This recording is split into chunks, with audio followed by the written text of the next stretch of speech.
Buen día. Vamos a continuar nuestras lecciones sobre tecnología orientada a objetos. En esta ocasión vamos a hablar un poco sobre el modelado y todos esos artefactos que me provee el UML para nosotros poder diagramar de una manera eficiente y que nuestra contraparte, el usuario final, entienda de qué es lo que estamos hablando y qué es lo que se va a desarrollar. El modelado es importante independiente del tamaño del artefacto de software que se vaya a crear. Como ustedes pueden ver en esta lámina, pues hay dos casas, las dos para la misma utilidad, para proteger a alguien de la intemperie. Sin embargo, ambas han llevado un proceso bastante parecido para su construcción, aunque una es más sencilla que la otra, pero siempre ha requerido de un pequeño modelado. Las herramientas probablemente para construir la casa del perro han sido mínimas, mientras que las herramientas que nosotros hemos utilizado para construir una casa del tamaño que vemos son mucho más complicadas y en una cantidad mucho mayor que las de la casa para el perro. ¿Qué quiere decir esto? Que independiente del tamaño del proyecto de software que nosotros vayamos a desarrollar, siempre hay una serie de pasos, hay un modelamiento de la realidad para poder plasmar esos requerimientos, discutirlos tanto el desarrollador como el usuario final del artefacto de software o de la solución que vamos a brindar, para que todos estemos en sintonía y hablemos el mismo lenguaje y sepamos hacia dónde vamos. Normalmente, para trabajar con modelado, nosotros necesitamos una notación. Esa notación nos la da el UML. Luego necesitamos un proceso, es decir, qué artefactos vamos a colocar en qué parte del proceso o en qué actividad del proceso de desarrollo de software. Y por último, pues una serie de herramientas que me permiten tomar esa notación, tomar esos dibujos para plasmarlos y discutir con los usuarios finales lo que se está desarrollando o lo que se va a desarrollar. ¿Para qué me sirve el UML? El UML pues sirve para varios propósitos. Actualmente se utiliza mucho para el modelado orientado a objetos, que como ya hemos dicho en clases anteriores, es la forma de ver el mundo y cómo los objetos interactúan entre sí para resolver un problema. También UML me permite modelar datos, es decir, a partir de los diagramas de clase que nosotros generamos, vamos a poder obtener un diagrama o un modelado de los datos, ya sea para una base de datos orientada a objetos o para una base de datos relacional. También nosotros podemos modelar componentes, es decir, cuáles son los componentes que este sistema de software va a contener. Servidores, software, personas, etc. Adicionalmente, el UML también me permite a mí definir flujos de trabajo. Hay ciertas características del lenguaje que me permiten modelar cómo es la interacción que se da entre los diversos actores que hemos descubierto dentro del problema para que solucionarlo. El UML, como ustedes pueden observar, realmente es una fusión de un montón de tecnologías que pues, han venido evolucionando. Actualmente el UML, la versión que tenemos es la 2.5, que pasó a sustituir la versión 2.0 de hace aproximadamente unos 4 años. Entonces, pero el UML ustedes pueden ver que pues contiene muchas facetas de un montón de metodologías como Bog, Rumbach, Jacobson, etc. Estos tres quizás son los más importantes y los que más han contribuido a que el UML sea lo que es ahora, una de las mejores herramientas que me permiten modelar sistemas de información en software. Bien, ¿qué son los modelos? Pues los modelos es una captura de una vista de un sistema del mundo real. Es una abstracción de dicho sistema considerando un cierto propósito, es decir, un fin, describe aspectos del sistema que son relevantes para el nivel apropiado. Esto lo discutíamos anteriormente cuando nosotros decíamos que si vamos a desarrollar un sistema para un veterinario y un sistema para un modisto de mascotas, pues la abstracción que hace el desarrollador es diferente en ambos casos. Pero para poder generar estos diagramas, nosotros necesitamos diagramas, que es como la representación gráfica del mundo. Y aquí es donde el UML nos provee una riqueza de figuras que me permiten hacer ese modelo y que ese modelo sea rico tanto para el usuario final como para el desarrollador, como para el analista y como para la persona que ha contratado los servicios para desarrollar el software. Dentro de los elementos que el UML me provee tenemos el diagrama de caso de uso, que quizás es con el que se comienza un análisis orientado a objetos. En posteriores videos vamos a entrar en más detalle en cada uno de estos diagramas que nosotros tenemos acá. Luego, en importancia quizás le seguiría en el orden el diagrama de clases. Juntos, los dos son los que más se utilizan para el modelamiento de sistemas. También existen diagramas de comportamiento, es decir, aquellos que me van a visualizar cómo es la interacción que existe entre varios actores. También hay diagramas de interacción, donde nosotros podemos ver claramente si una clase interactúa con otra clase y cuáles son los mensajes que cada una de ellas recibe o envía para que una clase determinada haga cierto trabajo. También tenemos diagramas de implementación, en donde nosotros decimos, ok, el servidor va a estar acá, va a contener estas tecnologías, dentro del servidor va a estar instalado este sistema o este componente del sistema, en este otro servidor está instalado el otro componente del sistema, vamos a utilizar una topología tal, etc. Entonces los diagramas de implementación le permiten a los desarrolladores y a los que implementan el sistema conocer de primera mano, o sea, dónde va a estar cada cosa que nosotros vamos a estar desarrollando o que el equipo va a estar desarrollando. Normalmente, cuando nosotros vamos a desarrollar diagramas UML, como hemos visto, son una cantidad bastante grande, hay ciertos modelos que definen qué colocar y para quién colocar esto.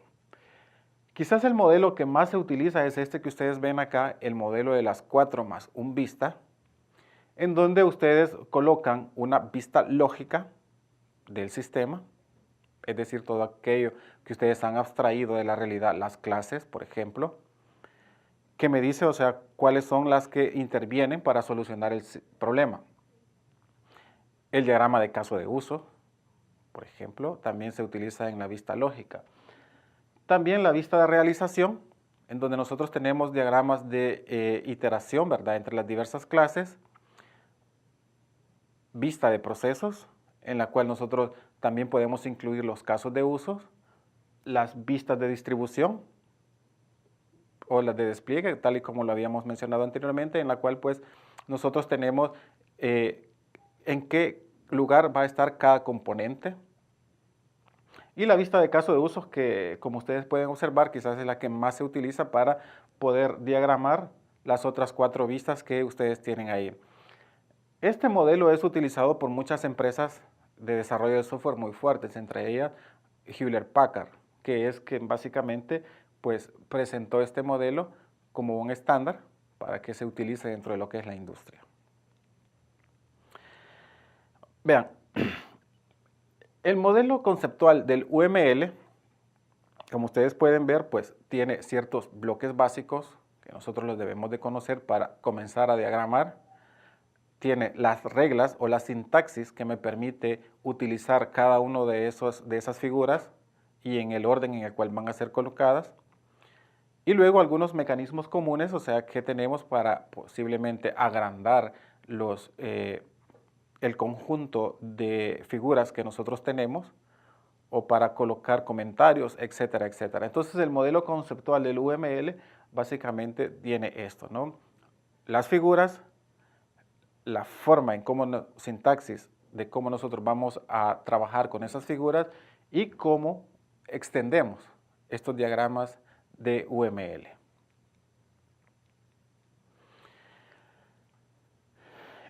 Veamos estos elementos. Las partes estructurales del UML básicamente son lo que me dice los modelos, o sea que tenemos la vista de clases, la vista de caso de uso, la vista de paquetes, etc. Existe una diversidad de vistas que nosotros podemos crear. Cada vista, por supuesto, está diseñada para un usuario en particular. Por ejemplo, la vista de caso de usos difícilmente se la podemos dar a un desarrollador porque él no sabría qué hacer con esta. En cambio, la vista de caso de uso sí se utiliza para tratar con el usuario final los requerimientos, o sea, del sistema. Es decir, él sí me va a entender qué es lo que el sistema quiere hacer y yo le estoy diciendo, ok, ¿es esto realmente lo que quiere hacer? Entonces, con un modelo de caso de usos, trabajamos con el usuario final, pero difícilmente podemos trabajar con el desarrollador de la aplicación. Probablemente el desarrollador sí necesite un diagrama de comportamiento, ¿verdad? O un elemento de comportamiento donde él vea cuáles son las clases que están interactuando. También para crear notaciones, anotaciones, la explicación, ¿verdad? Como los comentarios que utilizamos en los programas, se utilizan también. Y también elementos para agrupar, es decir, para crear paquetes. Si pues vamos a crear una librería que va a servir para toda la organización, una librería que me permite autentificarme contra los servidores, por ejemplo, entonces es la misma para toda la empresa, entonces la podemos agrupar. Entonces estos elementos son los que normalmente, ¿verdad?, están interviniendo dentro de lo que son la mayoría de los elementos del UML. Ya segregándolos tenemos que los elementos estructurales son las clases, las interfaces, los nodos, es decir, servidores, por ejemplo, o comunicaciones entre las personas o entre los artefactos de software, los casos de uso, clases activas u objetos. Ya, normalmente el diagrama de objetos ya no se utiliza, ¿verdad? Solamente se utiliza diagramas de clase. También nosotros tenemos la parte de los comportamientos, ¿verdad? Es decir, los mensajes que cada una de las clases envía para poder interactuar y para poder realizar cierto trabajo. El paquete o las agrupaciones, ese es el diagrama que nosotros vamos a utilizar para decir que estamos generando un paquete y todo lo que está contenido dentro de ese diagrama se considera parte de una librería, ¿no? O sea que va a ser utilizada por todos dentro de la organización.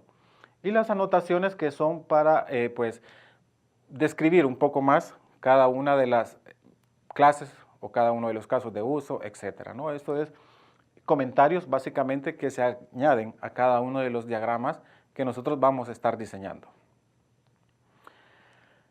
También hemos dicho que existen relaciones. Quizás de las relaciones que más importan son estas que aparecen acá, ¿verdad? La de dependencia, la de asociación, ya cuando nosotros asociamos una clase con otra clase, es decir, por ejemplo, un alumno pues está asociado con una clase que se llama materias o con una clase que se llama carreras en una universidad. También la de dependencia es cuando pues, por ejemplo, nosotros tenemos una clase trabajador, pero hay un seguro, por ejemplo, ¿no? Y la empresa lo asume y vamos a modelar también eso. Entonces, si el trabajador no existe, entonces los dependientes o las personas que están aseguradas, ¿verdad?, por el trabajador tampoco van a existir. Entonces a eso se refiere una relación de dependencia. La generalización y la de realización, ¿ya? Normalmente estas son las que más se utilizan, en especial la de asociación y la de generalización, ¿verdad? Son las que más se utilizan. La generalización es cuando nosotros pues creamos una clase y luego otra subclase, ¿verdad? Para poder hacer la herencia. Veamos este ejemplo. Un diagrama de clases en el cual ustedes tienen, en este caso, a un vendedor. Un vendedor puede realizar una o muchas ventas y esa venta puede tener uno o muchos detalles. Es decir, en una venta no solamente se da un producto, sino que se van varios productos probablemente, a no ser que el modelo de negocio de la empresa solo sea vender un producto. En ese caso, la relación debería estar de 1 a 1. Entonces, esto es una forma de representar un diagrama de clases que nosotros se lo damos al desarrollador para que éste comience a programar o a digitar, ¿verdad?, la solución que se le está pidiendo. También ustedes pueden observar que tiene métodos como calcular el IVA, calcular el importe, etcétera. Asignar alguna cuota al vendedor, ¿verdad?, calcular sus comisiones, que son ciertos métodos, ¿verdad?, o ciertos verbos que cada uno de ellos realiza.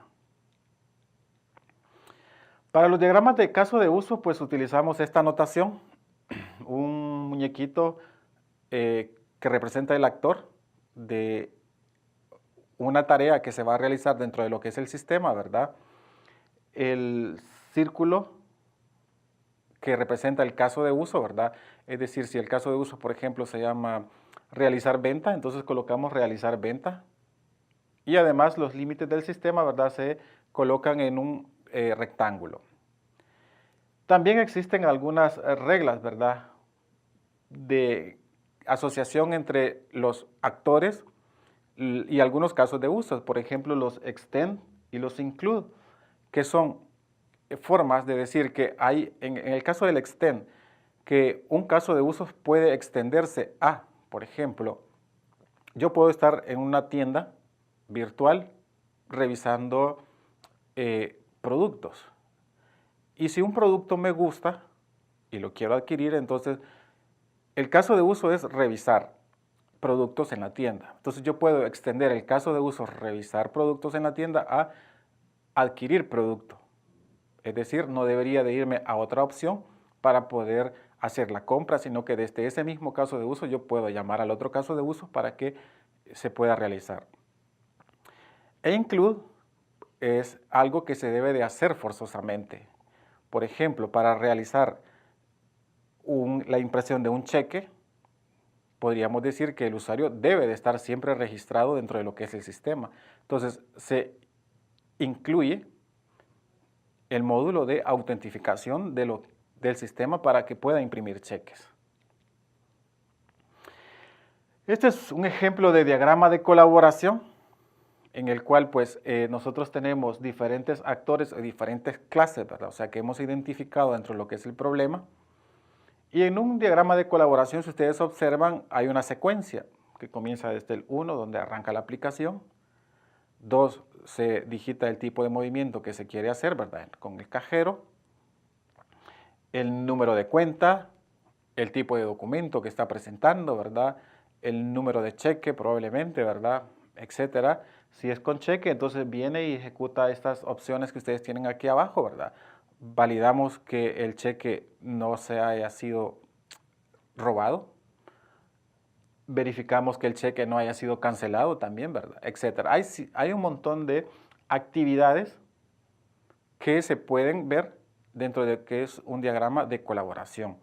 Y nosotros podemos observar cómo cada uno de los actores, tanto clases como actores, están colaborando para que se desarrolle esta actividad dentro de lo que es el sistema. Esto es importante para un desarrollador, por ejemplo. Este es un diagrama de componentes en el cual pues nosotros metemos o encajonamos dentro de ciertas máquinas, ¿verdad?, o dentro de ciertos lenguajes de programación, algunas rutinas, ¿ya? Y decimos, ¿verdad?, ok, la parte de listado y agencia de viajes va a estar en la parte de reservaciones y la interfaz va a estar en la parte de cuando yo estoy actualizando, ¿verdad? O sea, cada una de las compras o devoluciones, por ejemplo, de los tickets o de los paquetes turísticos que han sido vendidos, por ejemplo, ¿no? El diagrama de despliegue, como su nombre lo indica, ¿verdad? Indica en dónde están desplegadas ciertas características del sistema. En ese caso, pues nosotros tenemos un servidor, ¿verdad? Donde ese servidor tiene instalado una base de datos y ahí está instalado el sistema de reservaciones dentro de lo que es ese servidor. Esto ya sirve para el momento de cuando yo voy a implementar la solución. El implementador de la solución toma este diagrama y sabe dónde debe de ir a instalar qué. Lo mismo pasa con la agencia de viajes. En la agencia de viajes se instala un cliente de la aplicación para que pueda acceder a nuestra aplicación de venta de boletos o paquetes vacacionales, lo que sea que estamos vendiendo. Gracias por su atención. Les espero ver en el próximo video.